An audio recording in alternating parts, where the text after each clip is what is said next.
आज का जो हमारा टॉपिक है वो लीडरशिप मैनेजमेंट का है, जिसमें हम ये डिस्कस करेंगे हमारा फर्स्ट चैप्टर जो कि मैनेजमेंट से रिलेटेड है। तो ये हमारे ऑब्जेक्टिव होंगे।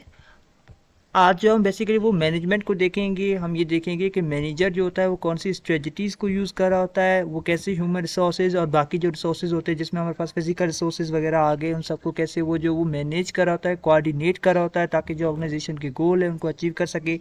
उसके बाद हम कुछ मैनेजर की जो है वो नर्स अगर एज ए मैनेजर के रोल में है तो वो प्लानिंग, कंट्रोलिंग, ऑर्गेनाइजिंग, डायरेक्टिंग कैसे करी होती है, इन सबको हम एनालाइज करेंगे। हम ये देखेंगे कि अगर कोई मैनेजर इफेक्टिवली वर्क करता है तो उसके कौन से एट्रीब्यूट होते हैं, कौन से कैरेक्टरिस्टिक्स होते हैं, उनको हम डिस्कस करेंगे। उसके बाद हम कुछ जो है वो मैनेजमेंट के प्रोसेस को डिस्कस करेंगे और वो नर्सिंग अगर एज ए नर्स आप किसी मैनेजर रोल में हो तो कैसे आप नर्सिंग प्रोसेस को यूटिलाइज करते हो। हम ये देखेंगे कि एज ए नर्स मैनेजर आप कैसे मॉनिटरिंग करते हो अपनी अपनी जो एडमिनिस्ट्रेशन है, जिस ऑर्गेनाइजेशन में आप काम करें हॉस्पिटल में, उसके अकॉर्डिंग। उसके बाद हम ये देखेंगे कि कौन कौन सी स्ट्रेटेजिक प्लानिंग है जो कि आप मैनेजमेंट में यूज़ कर रहे होते हैं। सबसे पहले हम डिस्कस करते हैं what is management. Management basically एक आर्ट होता है। सपोज करें आप किसी ऑर्गेनाइजेशन में काम करें और वहाँ पे जो आपको मैनेजमेंट करनी है। अब ये आपके ऊपर है कि आप कैसे चीज़ों को चलाएंगे, आप कैसे चीज़ों को तरतीब देंगे। पूरी ऑर्गेनाइजेशन को चलाने के लिए एक प्लानिंग करनी पड़ती है। सारी चीज़ों को जो वो देखना पड़ता है कि हमारे पास कितने वर्कर्स होने चाहिए, वर्कर्स की कौन कौन सी नीड्स हैं, वो नीड्स सफिशेंट हैं, उनको हम प्रोवाइड करें या नहीं करें, हमारा आउटकम कितना होगा, हमारा जो इनपुट है उससे ज़्यादा होगा, हमें फ़ायदा होगा, नुकसान होगा। ये सारी चीज़ें जो मैनेजमेंट पर डिपेंड कर रही होती हैं। मैनेजमेंट अगर किसी भी ऑर्गेनाइजेशन की अच्छी होती है तो डेफिनेटली उसके आउटकम भी अच्छे होते हैं और उनको काफ़ी ज़्यादा फायदा होता है। लेकिन अगर आपकी मैनेजमेंट वीक है, कमज़ोर है, आपकी मैनेजमेंट अच्छी नहीं है तो वो ऑर्गेनाइजेशन आगे नहीं बढ़ सकती। तो मैनेजमेंट बेसिकली जो कहते हैं किसी भी चीज़ को चलाने के लिए जो एक आर्ट का होना, उसे हम मैनेजमेंट कह रहे होते हैं। Management can be defined as a process of planning. Management एक प्रोसेस होता है जिसमें आप प्लानिंग करते हैं, आप ऑर्गेनाइजिंग करते हैं। प्लानिंग करना ये नहीं, सर्टेन ऑब्जेक्टिव्स बनाना, गोल्स बनाना कि आपके ऑर्गेनाइजेशन के गोल क्या है, विजन क्या है, मिशन क्या है, आप क्या चाहते हैं और उस चीज़ को कैसे हासिल किया जाए, प्लानिंग करना उसके अकॉर्डिंग। उसके बाद होता है ऑर्गेनाइजिंग करना। अब जो प्लानिंग आपने की उसका इनिशिएट लेना, तरतीब में चलना कि भाई इन सारी चीज़ों को ऐसे ऐसे अचीव करना है, ऑर्गेनाइज करना स्ट्रक्चर्ड वे में। फिर होता है डायरेक्टिंग, मॉनिटरिंग करना कि जो लोग आपके अंडर काम करें, जो ऑर्गेनाइजेशन में काम करें, जो वर्कर्स काम कर रहे हैं, उन सब के ऊपर मॉनिटरिंग करना, ये देखना कि ये सारी उनको डायरेक्ट करना, उनको जो वो बताना कि आपका मिशन क्या है, आप कैसे जो चीज़ों को चाहते हो कि वो आपके पास आउटकम के जो है वो फेस में आपके पास आए। उसके बाद होता है कंट्रोलिंग रिसोर्सेज, जिसके controlling resources basically resources provide करना, उन सारे रिसोर्सेज को चेक एंड बैलेंस सिस्टम में रखना कि जो रिसोर्स आप प्रोवाइड करें, फिर चाहे वो ह्यूमन रिसोर्स हो, आपकी ऑर्गेनाइजेशन जो लोग काम करें वो सफिशिएंट है, वो इतने लोग हैं कि वो काम पूरा हो सके। फाइनेंशियल रिसोर्सेज को चेक करना कि जो बजट आपने रखा है अपने ऑर्गेनाइजेशन के लिए वो पूरा है या नहीं है।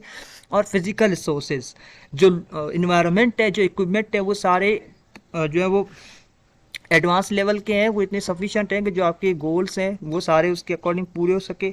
अगर यहाँ पे आप एक हॉस्पिटल एज ए नर्स अगर आप मैनेजमेंट के रोल में होते हैं या मैनेजर के रोल में होते हैं तो आप मैनेजमेंट कर रहे होते हैं ना किसी भी वार्ड की, कि वहाँ पे कितने नर्स होने चाहिए, पेशेंट के अकॉर्डिंग रेशियो देखते हैं आप, नर्स पेशेंट का आप बैलेंस करते हैं उनको। फिर आप ये देखते हैं कि उसके अंदर फाइनेंशियल कितना रिसोर्सेज होना चाहिए, आपके पास इतना बजट होना चाहिए कि आप जो है वो नई नई चीज़ों को, क्योंकि वक्त के साथ साथ हेल्थ में जो है वो एडवांसमेंट होती रहती है ना टेक्नोलॉजी की, तो वो सारी चीज़ों को आप जो है वो ईजीली रख सके, उसके लिए आपको एक बजट सेट करना पड़ता है, उसका भी रिसोर्स होना ज़रूरी है। फिर आप फिजिकल रिसोर्सेज भी रख रहे होते हैं कि आपके पास जितने भी इक्विपमेंट है वो सारे वर्केबल हैं या नहीं है, अगर उनमें किसी किस्म का डैमेज होता है, इन्वायरमेंट जो नर्स यहाँ पे वो काम करिए वो सारा अच्छा है या नहीं है। एसी का ख़राब हो जाना, वहाँ पे जितने भी आपके पास टेबल्स हैं, जो भी कंप्यूटर सिस्टम जितना भी आपके उस वार्ड में है, वो सारी चीज़ें आपके फिजिकल रिसोर्सेज में आती हैं। तो ये सब भी आप प्रोवाइड कर रहे होते हैं, कंट्रोल कर रहे होते हैं, ये भी मैनेजमेंट का काम होता है। अब ये सारी चीज़ें क्यों कर रहे होते हैं? To achieve organisation goal efficiently effectively, ताकि जो गोल आपने सेट किए हैं अपनी प्लानिंग में, अपनी ऑर्गेनाइजेशन का जो गोल है, मकसद है, उसको आप जो है वो हासिल कर सकें। This involves coordinating the efforts of individual and group within an organization to ensure that the resources are used optimally to accomplish desired outcome। ये सारी चीज़ें होती है ना, वो सारे इंडिविजुअल और ग्रुप बेसिस पे होती है, उन सबको कोऑर्डिनेट करे होते हैं, बैलेंस करे होते हैं, ताकि जो ऑर्गेनाइजेशन के रिसोर्सेज हैं वो उस ऑर्गेनाइजेशन के आउटकम को अच्छे से यूज़ करके हासिल किए जाएँ। वो सारे रिसोर्सेज अच्छे से यूज हों ताकि जो डिजायर्ड आउटकम है जो कि ऑर्गेनाइजेशन चाहती है वो अचीव कर सके। अब हम आते हैं मैनेजमेंट पे। Management process of reaching organisation goal. Management एक सा प्रोसेस है, ये किसी स्टेप्स होती है, हम कहें ये ऐसा एक एक वे होता है जिसके जरिए आप जो है अपने जो ऑर्गेनाइजेशन के गोल है उनको अचीव करे होते हैं by working with and through the people, जिसके अंदर बहुत सारे लोगों के साथ आप काम करते हैं, कोऑर्डिनेट करते हैं और जो रिसोर्सेज हैं ऑर्गेनाइजेशन के उनको यूज कर रहे होते हैं। मैनेजर, अब जैसे हमने बात की ना मैनेजमेंट एक प्रोसेस होता है, उसको करने वाला जो होता है उसे हम मैनेजर कह रहे होते हैं। Manager is a person who control and operate resources. Manager वो होता है जो बेसिकली वो जितने भी रिसोर्सेज हैं उनको ऑपरेट करता है, उनको डिस्ट्रीब्यूट करता है, उनको चेक करता है, कंट्रोल करा होता है। And the expenditures to meet the organisation goal, और सारी चीज़ों को देख के वो बेसिकली अपने ऑर्गेनाइजेशन के गोल्स को मीट अचीव करने की कोशिश कर रहा होता है।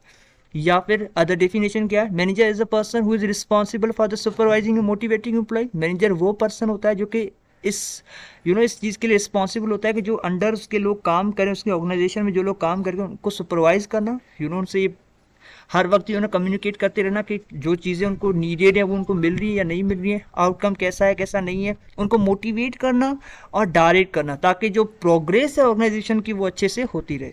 तो ये सारे किसके काम है, ये हमारी मैनेजर के काम है और मैनेजर को डिफाइन किया हुआ है। अब हम आते हैं मैनेजमेंट प्रोसेस। मैनेजमेंट आप जो एक प्रोसेस में करते हो स्टेप्स में कर रहे होते हैं। जैसे हम नर्सिंग प्रोसेस कर रहे होते हैं ना, किसी भी पेशेंट की, जब भी कोई पेशेंट बस प्रॉब्लम में आ रहा होता है तो हम जो वो पूरी नर्सिंग प्रोसेस के साथ उसको डील आउट कर रहे होते हैं। हम उसकी असेसमेंट करते हैं, उसकी प्रॉब्लम को समझते हैं, डेटा लेते हैं, फिर हम डायग्नोज करते हैं कि प्रॉब्लम क्या है, फिर प्लानिंग करते हैं, इंटरवेंशन, इवैल्यूएशन। तो जैसे हम नर्सिंग प्रोसेस में हर चीज़ को स्टेप में लेके चले होते हैं, मैनेजमेंट भी एक ऐसा ही प्रोसेस है। The management process like the nursing process, ये भी नर्सिंग प्रोसेस की जैसा है, मिलता जुलता है, जिसमें क्या होता है आप gathering the data, diagnosing the problem, planning, interviewing, evaluating outcome, जिसमें आप प्लानिंग, इंटरव्यूइंग कर रहे होते हैं, इंटरवेंशन कर रहे होते हैं, प्रॉब्लम्स को देख रहे होते हैं। But in the reality each step of the management process is more complex. लेकिन जब अगर हम देखते हैं ना तो मैनेजमेंट प्रोसेस जो होता है वो ज़्यादा कॉम्प्लेक्स है as compare to nursing process. Nursing process simple है और मैनेजमेंट प्रोसेस जो है वो ज़्यादा कॉम्प्लिकेटेड होता है क्योंकि ये मल्टी डायमेंशनल होता है। Management process consists of working with human and physical resources and organizational and psychological process within and creative innovative climate for the realization of organization goal। जो आपका मैनेजमेंट का प्रोसेस होता है उसमें आप जो ह्यूमन जो आपके साथ वर्क करें ह्यूमन रिसोर्सेज, फिजिकल रिसोर्सेज और जो ऑर्गेनाइजेशन में लोग काम करें तो उनकी साइकोलॉजी को देख करके आपको जो ऐसे क्रिएटिव और इनोवेटिव क्लाइमेट एनवायरनमेंट को जो बनाना है, ऐसे गोल्स बनाने ताकि वो गोल्स अचीव हो सके। यानी जो आपके पास लोग काम कर रहे हैं, ह्यूमन जो आपके पास आपके अंडर काम कर रहे हैं या आपके साथ काम कर रहे हैं, उनको उनके फिजिकल रिसोर्सेज को, ऑर्गेनाइजेशन के गोल्स को और जो हर चीज़ को साइकोलॉजिकली देख के फिर आपको जो वो क्रिएटिव और इनोवेटिव प्रोसेस को जो है वो डील करना होता है। इन सब चीज़ों को देख के जो आपको मैनेजमेंट करनी होती है ताकि जो गोल है वो अच्छे से अचीव हो सके और वो आउटकम जो है वो डिजायर्ड आपको हासिल हो। मैनेजमेंट प्रोसेस, अब मैनेजमेंट प्रोसेस को साइंटिस्ट ने कैसे डिफाइन किया हुआ है हम वो देखेंगे। जैसे मैंने कहा ना कि ये नर्सिंग प्रोसेस की तरह होता है लेकिन ये थोड़ा कॉम्प्लेक्स होता है क्योंकि मैनेजमेंट प्रोसेस जो होता है वो अलग अलग ऑर्गेनाइजेशन में होता है। डेफिनेटली वो हेल्थ में भी हो रहा होता है, वो कई सारी फैक्ट्रीज में भी हो रहा होता है, इवन छोटे जो स्मॉल शॉप्स होते हैं ना वहाँ पे भी एक मैनेजमेंट प्रोसेस होता है। तो हेनरी फ्योल ने इन 1925 में इसको फर्स्ट आइडेंटिफाई किया कि मैनेजमेंट जो एक प्रोसेस में होना चाहिए और उन्होंने बताया कि इसके जो फंक्शंस होते हैं वो planning, organisation, knowledge, coordination and control इसके ऊपर बेस करे होते हैं। जब भी आप किसी भी ऑर्गेनाइजेशन की मैनेजमेंट कर रहे होते हो you definitely have to in your mind planning, आपको पहले प्लानिंग करनी चाहिए, फिर आपको उसको ऑर्गेनाइज करना चाहिए, नॉलेज होनी चाहिए, कोऑर्डिनेशन एंड कंट्रोल, हर चीज़ को जो वो तरतीब में बताया।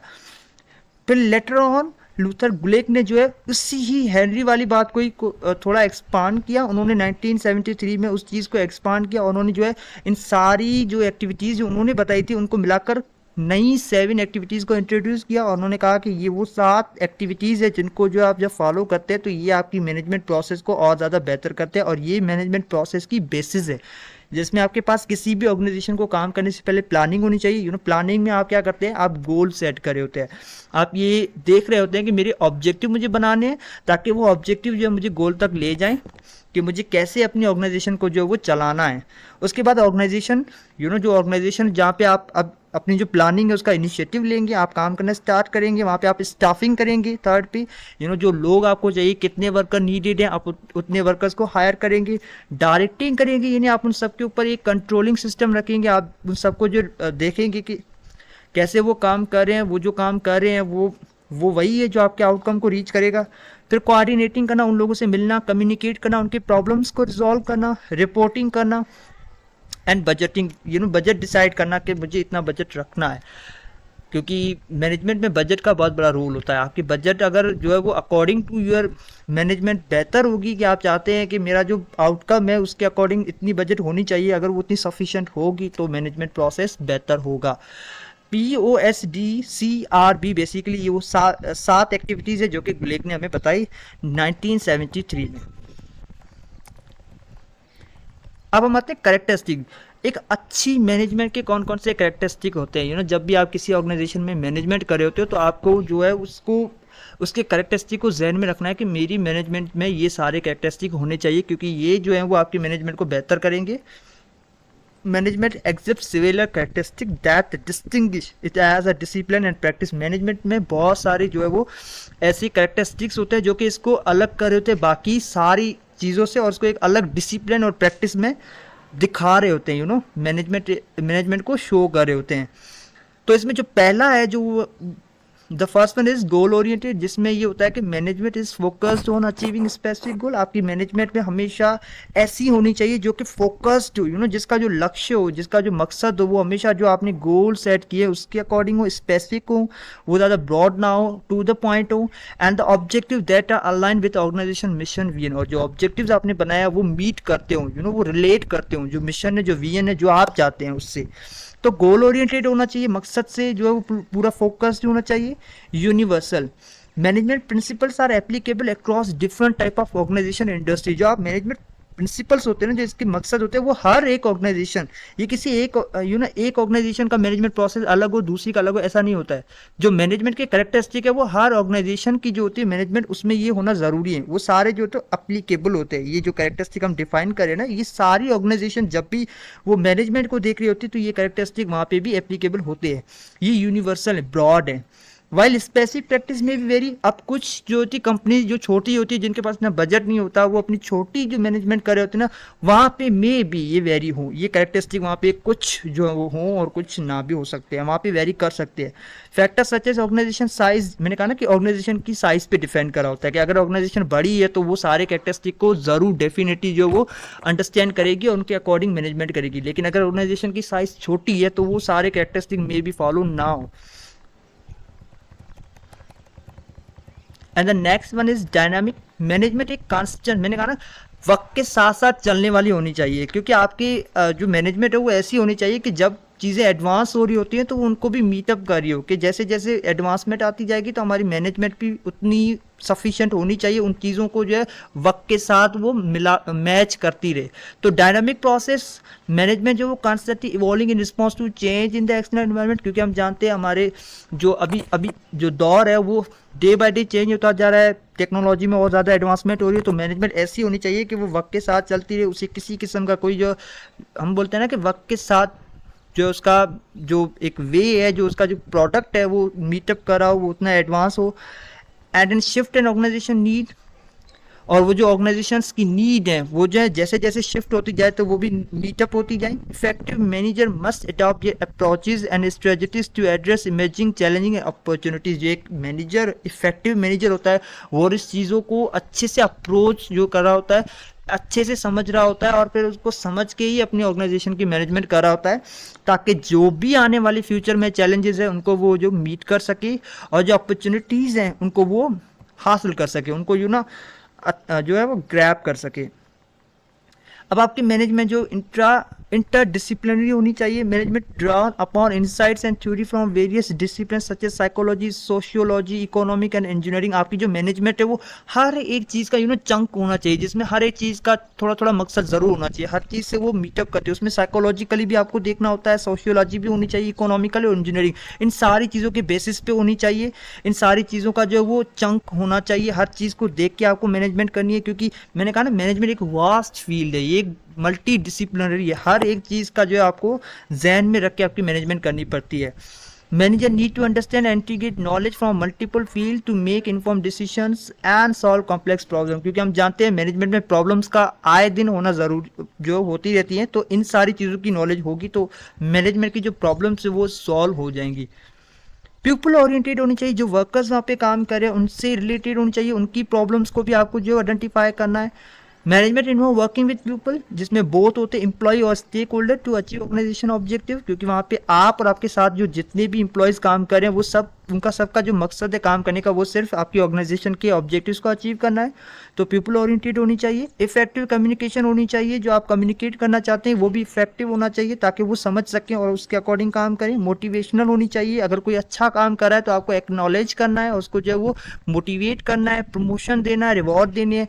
Leadership are essential for the managing human resources and fostering a positive organisation culture. Leadership होना ज़रूरी है ताकि जो आपकी मैनेजमेंट है वो एसेंशियल वे में हो और जो ऑब्जेक्टिव के गोल हो वो अचीव हो सकें। अब जो हमने ऊपर कैरेक्टरिस्टिक पढ़े, हमने पढ़े कि किसी भी ऑर्गेनाइजेशन, हमने कहा ना कि यूनिवर्सल, हर एक ऑर्गेनाइजेशन जब भी कोई इफेक्टिव मैनेजमेंट करना चाहती है तो वो सारे कैरेक्टरिस्टिक का होना ज़रूरी है। बाज़ औक़ात अगर के ऑर्गेनाइजेशन की साइज़ चेंज है तो मे भी वहाँ पे वो कैरेक्टरिस्टिक वेरी करते हो। अब क्योंकि अगर हम मैनेजमेंट कर रहे हैं तो हमें एलिमेंट का पता होना चाहिए। मैनेजमेंट प्रोसेस में कौन कौन से एलिमेंट है, जैसे हमने कहा नर्सिंग प्रोसेस, ये उससे थोड़ा कॉम्प्लेक्स है। तो नर्सिंग प्रोसेस में तो हमारे पास assessment, diagnose, planning, intervention, evaluation है। तो मैनेजमेंट प्रोसेस के एलिमेंट कौन से हैं जिनको हम जो है वो स्टेप बाय स्टेप फॉलो करेंगे। The first one is planning. आपको कोई भी काम करने से, इनिशिएट करने से पहले आपके माइंड में ऑब्जेक्टिव होना चाहिए, एम होना चाहिए, गोल होना चाहिए। तो वो आप प्लानिंग करेंगे कि मुझे कैसे चलना है, कैसे मुझे जो मैनेजमेंट स्टार्ट करनी है। कंट्रोलिंग होना चाहिए, मॉनिटरिंग होनी चाहिए हर चीज़ की। ऑर्गेनाइजिंग एक स्ट्रक्चर वे में होना चाहिए जिसमें आप ह्यूमन रिसोर्सेज कितने दे रहे हैं, फिजिकल रिसोर्सेज कितने हैं आपके पास। डायरेक्टिंग होना चाहिए, इवेल्यूएट करना ज़रूरी है कि आपके पास जो प्रोसेस है उसके बेहतर होने के बाद भी आपके पास आउटकम कितना है, इवेल्यूएट करना ज़रूरी है।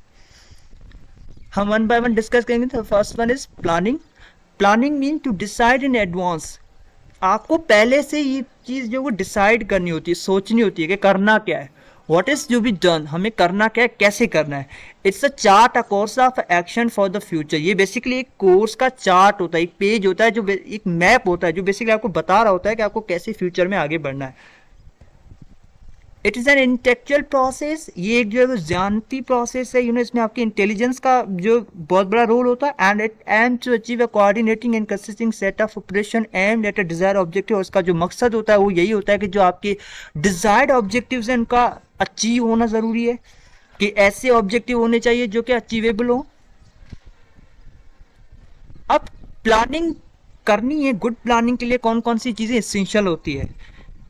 Yield responsible organization objective and develop alternative approaches to meet these objectives। आपके पास अल्टरनेट भी होना चाहिए, जो ऑब्जेक्टिव आपने बनाए हैं उसका ऑब्जेक्टिव का अल्टरनेट होना ज़रूरी है। कि इन सेंस अगर वो ऑब्जेक्टिव आपके पास अगर कहीं पे प्रॉब्लम आ रही है रिसोर्सेज में या किसी चीज़ की वजह से वो अचीव नहीं हो पा रहे, तो आपके पास ऑब्जेक्टिव के जो वो अल्टरनेट होने चाहिए जो कि उसी ही चीज़ को जो अप्रोच या मीट कर रहे हो जो कि आप चाहते हैं आपके गोल को। हेल्प टू एलिमिनेट और रिड्यूस द फ्यूचर अनसर्टेनिटी। ऐसी प्लानिंग ऐसी होनी चाहिए कि आपके फ्यूचर, मैंने कहा ना कि जैसे जैसे डायनामिक प्रोसेस होता है ना आपका मैनेजमेंट, कि जैसे जैसे एडवांसमेंट हो रही होती है तो आपकी जो है वो मैनेजमेंट ऐसी होनी चाहिए कि वो जैसे जैसे वक्त चेंज हो रहा है, एडवांसमेंट हो रही है, उसको मीटअप करती जाए। तो इन फ्यूचर जो अनसर्टेनिटी होती है वो ना होनी चाहिए, उसके चांसेस कम होने चाहिए। तो ऐसी प्लानिंग होनी चाहिए कि वो जो है डायनामिकली परफेक्ट हो। Help to gain economical operations, वो हेल्प कर सके जो भी आप इकोनॉमिकल आप चाहते हैं ना कि आपका जो आउटकम है उसको अचीव करने में जो वो ऑपरेटिव हो। लेज ऑफ फाउंडेशन फॉर ऑर्गेनाइजेशन, ये बेसिकली ले होती है ना, बुनियाद होती है किसी भी ऑर्गेनाइजेशन की। तो आपको प्लानिंग ऐसी करनी चाहिए कि वो आपके लिए बेहतर हो, जो ले हो एक एक ऐसा ऑब्जेक्टिव मजबूत मकसद होना चाहिए। Facilitate coordination, help to facilitate control. जो लोग आपके पास काम कर रहे हैं उनको जो है वो फैसिलिटेट कर सके ताकि उनको मॉनिटरिंग करना आसान हो। तो प्लानिंग ऐसी होनी चाहिए। प्लानिंग की ये सारे एसेंशियल्स हैं, ये सब आपकी प्लानिंग में होना ज़रूरी है। The next one is controlling. Controlling can be defined as a regulation of activities in accordance with the requirement of plan. Controlling एक प्रोसेस होता है जिसमें आप जो लोग आपके पास आप काम कर रहे हैं, जो रिसोर्सेज, पूरे रिसोर्सेज, चाहे वो ह्यूमन रिसोर्सेज और फिजिकल रिसोर्सेज, इन सब की रेगुलेशन, उनकी एक्टिविटीज़ को देखना ताकि वो जो आपकी प्लानिंग है उसके अकॉर्डिंग जो रिक्वायरमेंट है वो पूरी हो रही है या नहीं हो रही है। Controlling is a on going, ये ऑन गोइंग प्रोसेस होता है, कंटिन्यूस प्रोसेस होता है, लॉन्ग प्रोसेस होता है, ये चलता रहता है। Ensure that activity confirm to the plan, जो काम हो रहा है वो आपके प्लान को मीट कर रहा है, प्लान के अकॉर्डिंग हो रहा है, जो आपने प्लानिंग की थी उसके ही अकॉर्डिंग हो रहा है। तो जो आपने प्लानिंग की है, प्लानिंग को देखना कि वो मेरी प्लानिंग जो है वैसी ही चली, वैसी स्टेप्स चली जो मैंने सोचा था, वो कंट्रोलिंग होती है। जिसमें क्या होता है, आप क्वालिटी एश्योरेंस देख रहे होते हैं, आप परफॉर्मेंस देख रहे होते हैं, आप परफॉर्मेंस प्रेजल देख रहे होते हैं, फाइनेंशियल अकाउंटेबिलिटी देख रहे होते हैं, legal ethical control and professional control, जो लोग वहाँ पे काम कर रहे हैं उनका जो है आपको प्रोफेशनल कंट्रोल आप चेक कर रहे होते हैं। आप ये देख रहे होते हैं कि लीगल एथिकल प्रोसेस जो है वो कंट्रोल कर रहे होते हैं कि वो सारी चीज़ें जो वो लीगली एक्सेप्टेबल हैं, एथिकली एक्सेप्टेबल है। तो ये सब आप जो है वो कंट्रोल करे, तो यानी आपने प्लानिंग की, प्लानिंग में आपने जो कुछ ऑब्जेक्टिव्स बनाए, अब आप देख रहे हैं कंट्रोलिंग में कि वो ऑब्जेक्टिव के अकॉर्डिंग ही चल रही है ऑर्गेनाइजेशन, मैंने जो सोचा था उसके अकॉर्डिंग ही लोग काम करें या नहीं करें, वो कंट्रोलिंग आपने देख ली। And then organising, the management function of organising can be defined as a, ये एक मैनेजमेंट का जो एलिमेंट है इसको हम ऐसे डिफाइन कर रहे होते हैं, relating people and thing to each other, जो आप चीज़ें प्रोवाइड कर रहे हैं और जो लोग वहाँ पे काम कर रहे हैं उन सबको रिलेट कर रहे होते हैं कि वो चीज़ें और लोग जो आपस में बैलेंस में हैं, उनकी रिक्वायरमेंट पूरी है या नहीं है, in a such a way that all are combined and related into a unit capable of being directed toward the organisation objective. और इन सबको आप जो है ऐसे इंटरलेट कर रहे होते हैं और कंबाइनली देख रहे होते हैं कि ये सारी चीज़ें आपके ऑर्गेनाइजेशन की जो गोल्स है उसकी तरफ है, डायरेक्टेड है या नहीं है। ये ऑर्गेनाइजिंग मैनेजमेंट को आप ऐसे रिलेट कर रहे होते हैं, एक स्ट्रक्चर वे में आप जो वो मैनेज कर रहे होते हैं ताकि वो सारी चीज़ें जो आपके ऑब्जेक्टिव के गोल को अचीव करने में आपकी हेल्प कर रहे हैं या नहीं कर रहे हैं। तो ऑर्गेनाइजिंग में बेसिकली क्या होता है कि आप जब मैनेजमेंट में होते हैं ना, तो आप बेसिकली किसी भी चीज़ को जो वो करने के लिए एक पाथवे बनाते, एक मैप बनाते, ताकि इसके अकॉर्डिंग जो वो ये चीज़ें चल रही हैं या नहीं चल रही, ये ऑर्गेनाइजिंग होता है। बेसिकली किसी भी चीज़ को जो वो ऑर्गेनाइज करना in a structure way to achieve the goal. अब ऑर्गेनाइजिंग के फर्दर दो टाइप होते हैं, एक होता है हॉरिजॉन्टल जिसे हम फ्लैट भी कह रहे होते हैं, dividing organising into operational unit for the more effective efficient performance. ये बेसिकली क्या होता है कि ऑर्गेनाइजेशन को डिवाइड कर रहे होते हैं ताकि जो जो जो रिसोर्सेज ऑपरेशन, जो रिसोर्सेज का ऑपरेटिंग है उनका जो यूज़ है वो इफेक्टिव एफिशिएंट होना चाहिए परफॉर्मेंस के अकॉर्डिंग, परफॉर्मेंस को देख के। वर्टिकल डिफरेंशिएट होता है जिसमें क्या होता है कि हायरार्की बनी होती है, ऊपर से it is top to bottom, ऊपर से जो डिसीजंस लिए जाते हैं वो एक ऑर्गेनाइजेशन को जो चलाने के लिए और कैसे वो काम कर रहे होते हैं, ये हम आगे देखते हैं।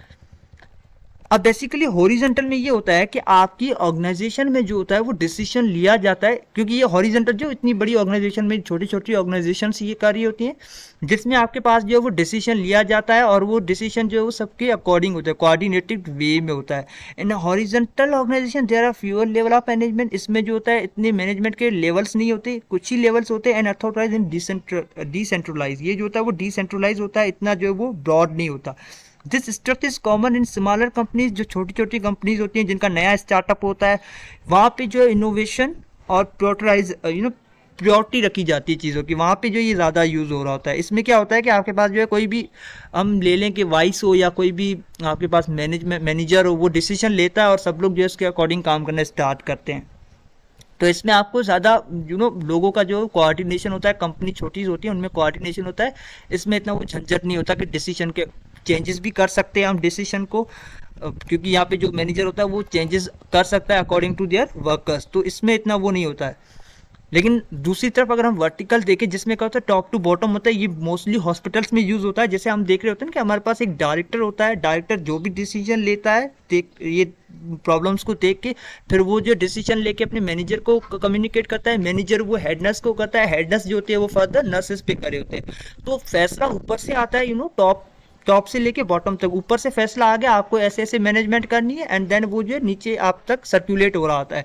तो इसमें जो लेयर्स होती हैं मैनेजमेंट की वो काफ़ी ज़्यादा होती है, मल्टीपल लेयर्स होती है, क्योंकि ऑर्गेनाइजेशन बड़ी है, एक हायरार्की बनी होती है, हर किसी के डोमेन होते हैं। डायरेक्टर का काम होता है फैसला लेना, मैनेजर का काम होता है उस फैसले को जो है ऑपरेट करना डिफरेंट वार्ड्स में, फिर हेड नर्स जो होता है वो उनको डिसीजन दिए जाते हैं, वो उन सबको मैनेजर की तरह जो ऑपरेट कर रहे होते हैं अपने अपने वार्ड्स में, फिर नर्सेज जो होती है वो काम कर रहे होते हैं उसी डिसीजन को लेके। तो बेसिकली क्या होता है कि ऊपर से डिसीजन आया, वो नीचे तक जो वो मल्टीपल लेयर्स में जो वो फैलाया जाता है, लोगों तक पहुंचाया जाता है। In a vertical organisation there are multiple layer of management with a clear hierarchy of authority. This structure is more common in larger established companies where the stability and control are pure. जहाँ पे control और stability होना ज़रूरी है, वहाँ पे ये ज़्यादातर बनाए जाते हैं। सो हम लोग यहाँ पे ऐड करते हैं। ये हमारा फर्स्ट पार्ट हो गया, क्योंकि अगर हम और ज़्यादा कंटिन्यू करेंगे, अभी और बहुत सारी स्लाइड्स रह रही हैं, तो ये कुछ ज़्यादा हो जाएगा। ये जितने भी लेक्चर्स हैं लीडरशिप मैनेजमेंट के, हम सीरीज़ में जो वो सारे अपलोड करेंगे अपने यूट्यूब चैनल पे। सो अगेन मेरी आप सबसे रिक्वेस्ट है कि आप लोग अगर मेरे यूट्यूब चैनल पे अब तक जो आप लोगों ने सब्सक्राइब नहीं किया तो प्लीज़ सब्सक्राइब कर लें और प्रेस दी बेल आइकन। मैं ज़्यादा से ज़्यादा कोशिश करूँगा कि मैं जितने भी डाउ मिड टर्म होगी, फाइनल टर्म होगी और जितने भी सेमेस्टर्स के जो अभी मिड टर्म के पीपीटीज है उन सबको अपलोड करें। तो थैंक यू सो मच।